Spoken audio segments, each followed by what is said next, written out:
औज़ुबिल्लाहि बिस्मिल्लाहिर्रहमानिर्रहीम। अस्सलाम वालेकुम प्यारे बच्चों, क्या हाल चाल आपको? ठीक है जी। मैं हूं नसीर और इस वीडियो में हम लोग करने जा रहे हैं कंप्यूटर साइंस क्लास 10 की। और आज की इस वीडियो में आप लोग देखेंगे इसके जी चैप्टर वाइज जो MCQs हैं वो आपको सॉल्व करवा दिए जाएंगे सारे।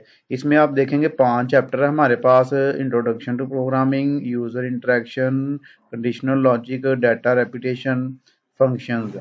इन पांचों चैप्टर के जो MCQs हैं टेक्स्ट बुक के जो पीछे वाले, वो आपको सारे एक दफ़ा सॉल्व करवा के तो करवा दिए जाएंगे। आपने इनको अच्छे से याद कर लेना है। तो ज़्यादातर बच्चे जो होते हैं उनके पास अक्सर बुक नहीं होती, और बुक हो भी तो उन्होंने MCQs फिल नहीं किए होते। तो पेपर में ये आपको बहुत ज़्यादा हेल्प देंगे। इसको आपने देखना है, इसको याद कर लेना, अपनी बुक के ऊपर निशान लगा लीजिएगा ताकि आप इसको बार बार रिवाइज कर सकें और पेपर आपका अच्छे से हो सके। तो चैनल को सब्सक्राइब करना है आपने, वीडियो को लाइक करना है, शेयर करना है।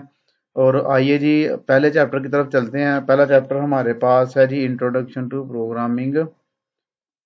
तो ये जी आ गया हमारे पास पहला MCQ जिसका चैप्टर नंबर 1 का। ऊपर आप देख सकते हैं यूनिट नंबर 1 लिखा हुआ है ये। और यूनिट नंबर 1 का जो पहला MCQ था वो पढ़ते हैं। A software that facilitate programmer in writing computer program is known as an IDE। IED जो है ना, ये प्रोग्रामर्स को यानी कि सहूलत देता है, वो प्रोग्राम लिख लें। उसके बाद नंबर 2 है dash is a software that is responsible for the conversion of program file to machine understandable and executable code. यानी कि एक ऐसा सॉफ्टवेयर है जो कि एक प्रोग्राम को जो है ना वो चेंज करता है उसको, यानी कि वो ताकि कंप्यूटर उसको आसानी से समझ सके। उसको हम कहते हैं कंपाइलर। यानी कि ऐसा प्रोग्राम जो इंसानी जो जुबान है, जो हाई लेवल लैंग्वेज है, उसको कह लो कि लो लेवल लैंग्वेज में तब्दील करता है। हाई लेवल लैंग्वेज वो होती है जो कंप्यूटर के लिए आसान होती है और हमारे लिए मुश्किल होती है। और लो लेवल जो है कंप्यूटर के लिए आसान होती है और हमारे लिए मुश्किल होती है। तो ये कंपाइलर वही काम करता है।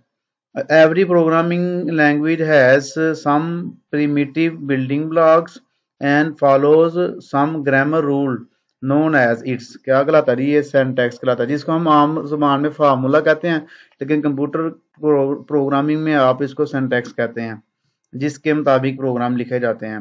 A list of words that are predefined and must not be used by the programmer to name his own variable are known as reserved word। कुछ ऐसे वर्ड होते हैं जिनको प्रोग्रामर यूज नहीं कर सकते, उसको हम रिजर्व वर्ड कहते हैं। Include statement are written in dash section, header section में लिखा जाता है जी। नंबर 6 है dash are added in the source code to further explain the techniques and algorithm use by the compiler. ये होता है जी comments. Dash are the values that do not change during the whole execution of program. वो होते हैं जी constant. इनके constant आपको पहले ही पता होगा कि वो वैल्यूज होती हैं जो पूरे प्रोग्राम में तब्दील नहीं होती, वैसे की वैसे ही रहती हैं। तो इसको कहते हैं जी कांस्टेंट। उसके बाद आ जाइए आप नेक्स्ट पे। A float use dash byte of memory, 4 bytes. ये याद रखना आपने, 4 बाइट फ्लोट यूज करता है। For initializing a variable we use dash operator. इनके वेरिएबल को शुरू करने से पहले हम उससे पहले इक्वल का साइन लगा देते हैं, ये वाला। Dash can be thought of as a container to store constant. तो कांस्टेंट को स्टोर करने के लिए क्या यूज होता है जी? वेरिएबल। लेकिन जी पहला चैप्टर हमारे पास हो गया पूरा। अब हम चलते हैं जी सेकंड चैप्टर पे। सेकंड चैप्टर पे हमारे पास आ जाए जी, ये आ गया हमारे पास सेकंड चैप्टर। और सेकंड चैप्टर के MCQs, इसका पहला MCQ हमारे पास है print F is use to print dash type of data. ये इंटीजर, फ्लोट, करेक्टर, तो ये सारे ही ऑल ऑफ देम सारा डाटा स्टोर करता है ये। उसके बाद सेकंड है scan F is a dash in C programming language. Scan F क्या है? ये फंक्शन है। Get is use to take dash as input from user. Get जो है ये क्या लेता है इनपुट से या यूजर से? यूजर से इनके कौन सा इनपुट लेता है? ये जी करेक्टर, CHAR शॉर्ट फॉर्म है इसकी।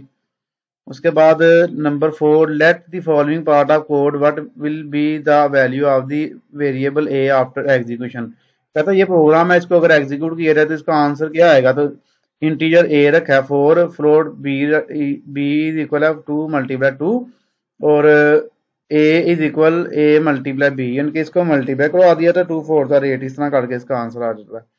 विच are the following is a valid line of code, इनमें से कौन सी वैलिड लाइन ऑफ कोड है? तो ये ग्रेड ए और आगे ये कॉमा के अंदर लिखा हुआ है, आगे सेमी कॉलन है, तो ये वाला जो है ना बी ऑप्शन होगा इसका। Which operator has highest precedence among the following, यानी कि इन सब में से किसकी सबसे ज्यादा प्रीसिडेंस है? तो वो है जी ये वाला साइन जो है एक्सक्लेमेटरी साइन जो होता है। उसके बाद which of the following is not a type of operator, इनमें से कौन सा ऑपरेटर नहीं है?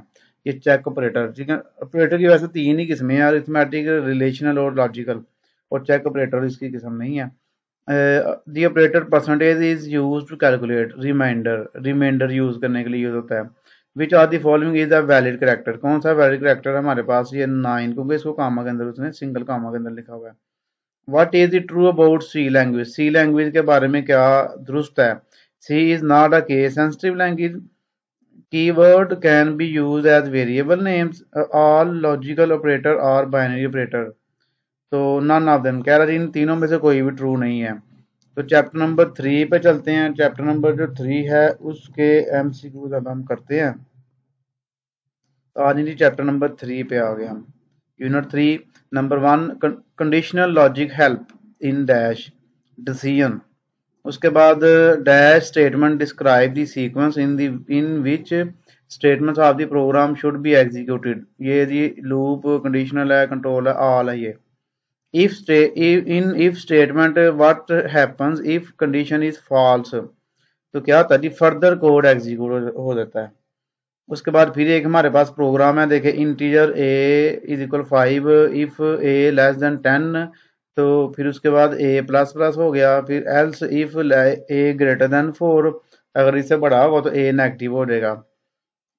तो what which are the following statement will be executed, यानी कि ए अगर उसने कहा जी 10 से छोटा है ना, तो ए प्लस प्लस आपने रिजल्ट देना है। अगर ये 4 से बड़ा है तो ए माइनस माइनस, तो ये 10 से छोटा है इसलिए उसने ए प्लस प्लस यानी कि पहला आंसर दे दिया हमें। Which are the following is the condition to check A is a factor of C, तो ये हमारे पास A percent C percentage A double equal है और आगे 0 है, ये इसका आंसर हो जाएगा। Conditional can be any dash expression, क्या है जी अरिथमेटिक भी है, रिलेशन भी है और लॉजिकल भी है। An if statement inside another if statement is called dash structure nested, इनके डबल इज इफ स्टेटमेंट 2 दफा इस्तेमाल हो जाएगी ना तो फिर वो नेस्टेड लूप होता है। Set of multiple instruction enclose in a braces is called a block. लेकिन चैप्टर नंबर जो हमारे पास है जी 3 इसके भी हो गए। अब हम चलते हैं जी चैप्टर नंबर 4 पे। ले नहीं चैप्टर नंबर 4 आ गया हमारे पास, इसके एमसीक्यू तो आ गए। An array is a dash structure data structure, array element are stored at dash memory location contiguous। उसके बाद नंबर 3 है if the size of an array is 100 the range of indexes will be dash 0 to 99। उसके बाद number 4 dash structure allows repetition of a set of instruction loop। Number 5 dash is the unique identifier used to refer to array name। Array can be initialized dash declaration both A and B। Using loop inside loop is called dash loops nested। Number 8 dash part of for loop is executed first initialization। उसके बाद dash make it easier to read and write values in array loop। Number 10 to initialize the array in a single statement initialize it dash declaration at the time of, ठीक है जी, ये इसका एक answer हो गया। उसके बाद नेक्स्ट हमारे पास आ गया जी लास्ट चैप्टर, चैप्टर 5, उसके अब हम एमसीक्यूज कर लेते हैं। लेनी चैप्टर 5 के आगे function could be build in are dash user defined। The function which are available in C standard library are called built-in। उसके बाद नंबर 3 the values pass to a function are called, इसका क्या होगा जी, एक मैं बताता हूँ आपको। तो जी थर्ड वाला जो है इसका आंसर हमारे पास है the value pass to a function are called arguments. और नंबर 4 ये करेक्टर सी डी और आगे ये ब्रैकेट है, फिर ये करली ब्रैकेट आ गई return A in this function character is क्या है जी, रिटर्न टाइप है। उसके बाद number 5 the advantages of using function are, readability है, रीयूजेबिलिटी है, उसके बाद इजी है, इजी डिबगिंग, इनकी गलतियां तलाश करना आसान है, और ऑल तमाम चीजें इसके, ये सब इसके आंसर हैं। Number 6 if there are 3 return statement in function body dash of the following will be executed. 1 readability help to dash the code, understand modify debug, all of these है। Dash means to transfer control to another function, calling हो गया जी। लेकिन ये MCQ हमारे पास तमाम chapters के हो गया, आपने इसको बुक में निशान लगा के याद कर लेना।